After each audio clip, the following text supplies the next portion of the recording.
BSc first year के अंदर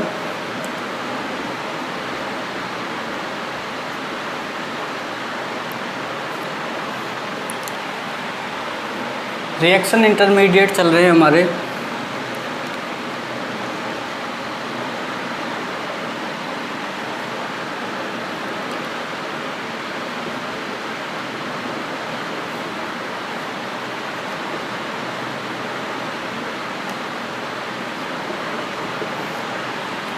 अभिक्रिया मध्यवर्ती, ठीक है।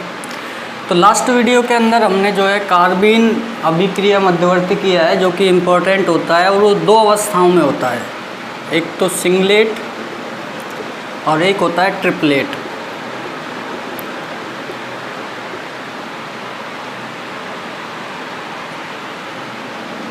सिंगलेट स्टेट और ट्रिपलेट स्टेट, ठीक है। अब देखो सिंगलेट स्टेट के अंदर क्या होता है, हमने देखा था कि सिंगलेट स्टेट में जो इलेक्ट्रॉन्स हैं, हमने कक्षीय संरचना बनाई थी, कुछ इस तरह से होती है और दोनों जो इलेक्ट्रॉन्स हैं वो युग्म के रूप में होते हैं। किस रूप में होते हैं? एकाक इलेक्ट्रॉन युग्म। जबकि ट्रिपलेट के अंदर क्या होता है कि दोनों जो युग्म हैं, ये कार्बन बीच में अलग अलग में होते हैं, जिसके कारण क्या होते हैं, ये सिंगलेट अवस्था को दर्शाता है।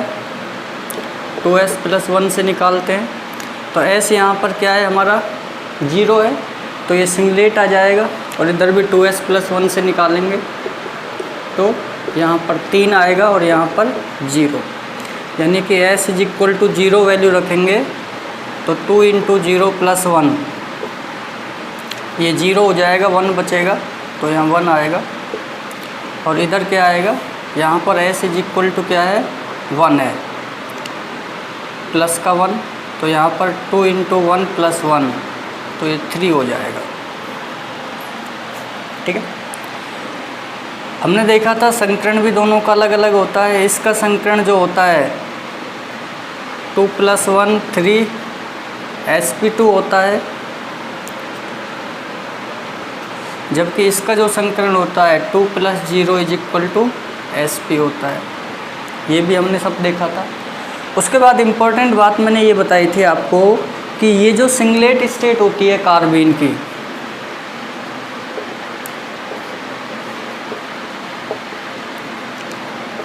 कार्बीन की जो एकलक अवस्था है,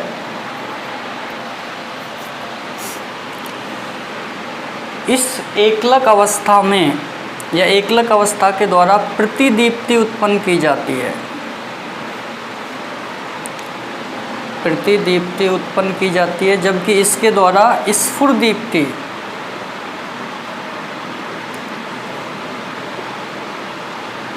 उत्पन्न की जाती है। अब ये जो प्रतिदीप्ति है, इसका जो समय है वो क्या है, बहुत कम होता है, यानी 10⁻⁸ सेकंड के समथिंग होता है, यानी कि ये अल्पकालिक होती है। कैसी होती है? अल्पकालिक, जिसके कारण इसकी जो ऊर्जा है, ऊर्जा अधिक हो जाती है और स्थायित्व कम हो जाता है। मेन चीज़ ये ध्यान रखनी है, सिंगलेट कम स्थायी है क्योंकि इसकी अधिक ऊर्जा है। क्यों? क्योंकि ये प्रतिदीप्ति उत्पन्न करती है और इसका जो समय है वो बहुत कम होता है, अल्पकालिक 10⁻⁸ सेकंड, इसलिए ये अनस्टेबल होती है, कम स्थायी। ये स्फुरदीप्ति उत्पन्न करती है और इसका समय जो है वो सफिशिएंट इसके कंपैरिजन में ज़्यादा होता है, -3 सेकंड, जो कि दीर्घकालिक होता है। इसलिए इसकी जो ऊर्जा है कम हो जाती है और जो स्थायित्व है वो अधिक हो जाता है, ठीक है। तो आपसे कहा जाए ट्रिपलेट स्टेट अधिक स्थायी है सिंगलेट से। क्यों? क्योंकि ट्रिपलेट स्टेट की ऊर्जा कम है, जबकि सिंगलेट स्टेट की ऊर्जा ज़्यादा है, इसलिए इसका स्थायित्व जो है कम होता है। ये प्रतिदीप्ति उत्पन्न करती है, जबकि स्फुरदीप्ति करती है। प्रतिदीप्ति का समय बहुत कम होता है, 10⁻⁸ सेकंड, इसका 3 सेकंड होता है, 10⁻⁻3, जो कि इसके कंपैरिजन में ज़्यादा होता है, ठीक है। अब चलो आज के हम नेक्स्ट इंटरमीडिएट पर चलते हैं।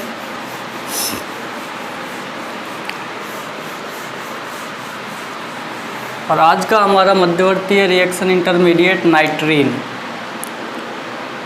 जो कि 5वें नंबर का है,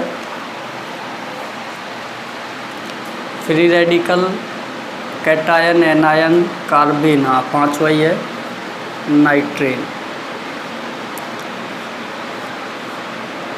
ठीक है, ये हमारा 5वां मध्यवर्ती है। और ये जो मध्यवर्ती है ये सबसे अलग है, जो लास्ट की है हमने चारों, उनसे डिफरेंट प्रकार का होता है। कैसे? देखो, नाइट्रीन जो मध्यवर्ती है ये जो है दो प्रकार का होता है, एक तो एल्किल नाइट्रीन और एक एसिल नाइट्रीन। दो तरह से इसको शो कर सकते हैं, RN, ये तो एल्किल नाइट्रीन होता है। और यदि ये लिखा हुआ है RC डुअल बॉन्ड ON, तो इसको कहते हैं एसिल नाइट्रीन। तो ये तो हो गया एल्किल नाइट्रीन, और ये होता है एसिल नाइट्रीन। एसिल नाइट्रीन, ठीक है। एल्किल और एसिल नाइट्रीन होता है, और ये जो है अत्यधिक क्रियाशील होता है, या हम कह सकते हैं अत्यधिक अस्थायी होता है, अनस्टेबल होता है। जो जितना ज़्यादा अस्थायी है वो उतना ही अधिक क्रियाशील होगा। क्या होगा? उतना ही अधिक क्रियाशील। तो हम बता सकते हैं यह है अत्यधिक क्रियाशीलता प्रदर्शित करता है, प्रदर्शित करता, ठीक है। हाईली रिएक्टिव है, देन लेस स्टेबल हो जाएगा, कम क्रियाशीलता प्रदर्शित करेगा, या अत्यधिक अस्थायी कह सकते हैं हम इसको, अत्यधिक क्रियाशील या अत्यधिक अस्थायी। इस तरह से है एल्किल नाइट्रीन, ये एसिल नाइट्रीन है, ठीक है। अब देखो, ये जो है ये न तो इलेक्ट्रॉन डेफिशिएंट होता है और न ही इलेक्ट्रॉन रिच होता है, यानी कि न तो ये ED होता है, इलेक्ट्रॉन न्यून, और न ही ER होता है, इलेक्ट्रॉन रिच होता है। इलेक्ट्रॉन न्यून ED मतलब इलेक्ट्रॉन न्यून, और ER मीन्स इलेक्ट्रॉन धनी, ठीक है। दूसरा, ये न तो लुईस एसिड होता है और न ही लुईस बेस होता है, यानी किसी प्रकार का इसका बिहेव नहीं होता है। इसी प्रकार से ये न तो इलेक्ट्रॉन अभिकर्मक होता है, इलेक्ट्रोफिलिक रिएजेंट, यानी NR होता है, नाभिक स्नेही, और न ही ये जो है ER होता है, इलेक्ट्रॉन स्नेही। ये किसी भी तरह का बिहेव नहीं देता है, न तो लुईस एसिड है, न लुईस बेस, न नाभिक स्नेही अभिकर्मक है, न इलेक्ट्रॉन स्नेही अभिकर्मक है, न ये इलेक्ट्रॉन न्यून है, न ये इलेक्ट्रॉन धनी है। इसकी नेचर जो है सबसे अलग है, ठीक है। अब बात करें कि ये जो एल्किल नाइट्रीन है और एसिल नाइट्रीन है, इसको बनाया कैसे जा सकता है, प्राप्ति कैसे की जा सकती है। तो देखो, एल्किल नाइट्रीन को तो आप क्या है अल्फा विलोपन से बना सकते हो, विलोपन रिएक्शंस के द्वारा, विलोपन से इसको विलोपन से बना सकते हैं हम। जैसे RC dual bond ONH2 acyl amine है, RCONH2, इसमें से क्या है विलोपन करेंगे तो यहाँ से क्या होगा H2 निकल जाएगा और आपके पास एसिल नाइट्रीन बन जाएगा। क्या बन जाएगा? एसिल नाइट्रीन। और एल्किल बनाना है तो आपको क्या करना होगा, यहाँ पर एजॉइड लेना होगा, एल्किल एजॉइड। क्या लेना होगा? Alkyl एजॉइड, RN3। एल्किल एजॉइड लेंगे तो यहाँ से क्या होगा -N2 निकल जाएगा और आपके पास जो है एल्किल नाइट्रीन आ जाएगा, ठीक है। तो इस तरह से एल्किल और एसिल नाइट्रीन को प्राप्त किया जा सकता है। इस एसिल नाइट्रीन को भी एजॉइड के ताप अपघटन से प्राप्त किया जा सकता है, यानी कि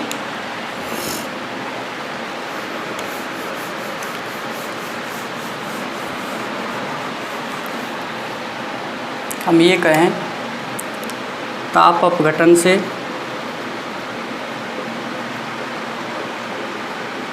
तो इसे ताप अपघटन से बनाया जा सकता है।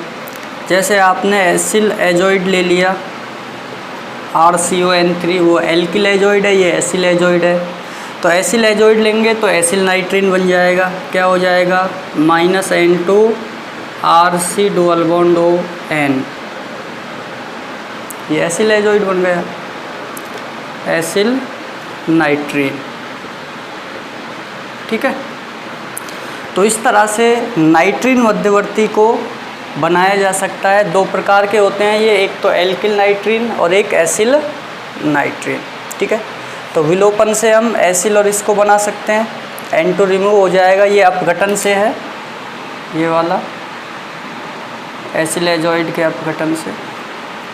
ठीक है, अब देखो ध्यान ये रखना है कि ये जो इंटरमीडिएट है ये हाईली रिएक्टिव है और लेस स्टेबल है, बहुत कम स्थायी है। तो ये क्या करता है, बहुत जल्दी, जितना जल्दी संभव हो सके ये पुनर्विन्यासित हो जाता है आइसोसाइनाइड के अंदर। किसमें? आइसोसाइनाइड में पुनर्व्यवस्थित हो जाता है और आगे एल्कोहलिक KOH के साथ रिएक्शन करके 1 डिग्री एमीन का निर्माण कर लेता है। क्या कर लेता है? 1 डिग्री एमीन। तो जितनी भी 1 डिग्री एमीन बनाने की रिएक्शन है एक कार्बन कम की, यानी एमीन जो है वो कोई उदाहरण ले लिया आपने, जैसे यहाँ पर ये ले लिया RCH2NH2, तो इसमें 2 कार्बन है, एक R ग्रुप का एक CH2 का। अगर आपको एक कार्बन कम एमीन बनानी है तो इस CH2 को गायब करना है तो इसी इंटरमीडिएट का सहारा लिया जाता है, यानी रिएक्शन जो है वो इसी मध्यवर्ती से होकर गुजरती है। ये मध्यवर्ती बनेगा तब जाकर इससे क्या है, आपको RNH2 मिलेगा, यानी एक कार्बन कम हो गया इधर अब। ठीक है, ये चलो कैसे है ये भी देख लेते हैं हम थोड़ा सा।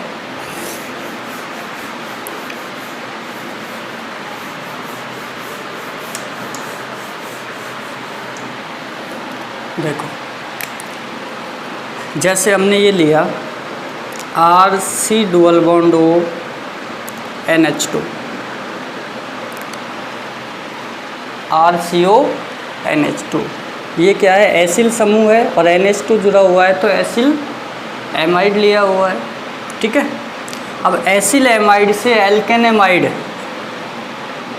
एसिल एमाइड से एल्केन एमाइड, यानी इससे हमें ये प्राप्त करना है।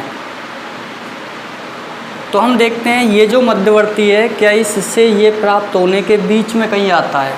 ठीक है, तो ये टाइपिकल रिएक्शन हो गई। अगर मैकेनिज्म की जब बात करते हैं तो देखो मैकेनिज्म में क्या होगा, RC डुअल बॉन्ड ONH2। ठीक है, अब देखो यहाँ से क्या होगा, इसको हम क्या करेंगे, इसका आप ब्रोमीनीकरण करवा सकते हो। क्या करवा दें? ब्रोमीनीकरण। तो आपने सपोज क्या किया, यहाँ पर Br2 से रिएक्शन करवा दी तो आपको क्या मिल जाएगा, RC डुअल बॉन्ड ONH और यहाँ पर Br जुड़ जाएगा, एक H निकल गया। क्या हो गया? एक H जो है -HBr के रूप में निकल गया।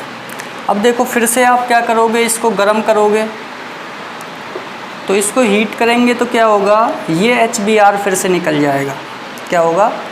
ये HBr फिर से निकल जाएगा और HBr जब निकल जाएगा तो आपके पास ये बचेगा RC डुअल बॉन्ड O, ये लॉन्ग पेयर, एसिल नाइट्रीन बन गया जो कि एक प्रकार है एसिल नाइट्रीन। ठीक है, और ये जो एसिल नाइट्रीन है ये क्या है, अस्थायी होता है, अनस्टेबल होता है, अस्थायी होता है। तो ये क्या करता है, तुरंत जितना जल्दी हो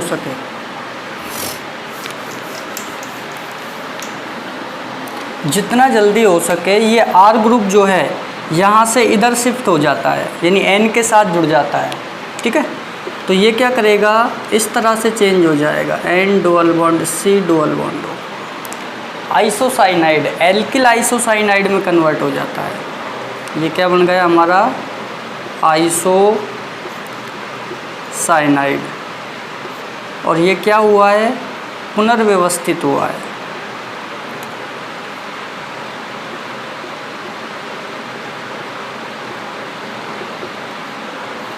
पुनर्विन्यास, तो ये पुनर्विन्यासित होकर RnCO आइसोसाइनाइड में परिवर्तित हो जाता है। ठीक है, और RnCO जो है ये क्या करता है, आगे चलकर अल्कोहलिक KOH के साथ रिएक्शन कर लेता है, और अल्कोहलिक KOH के साथ रिएक्शन करके किस में बदल जाता है, 1 डिग्री एमीन में RnH2 में कन्वर्ट हो जाता है, 1 डिग्री एमीन। ठीक है, तो देखो ये अल्कोहलिक KOH से क्या होगा, ये अल्कोहलिक KOH इस RnCO पर रिएक्ट करता है। तो देखो यहाँ पर ये जो है अल्कोहलिक KOH हम करेंगे यहाँ पे, तो अल्कोहलिक KOH को हमें यहाँ पर इस तरह से अटैक करवाना है कि जो KOH है उसका H तो इधर आ जाए।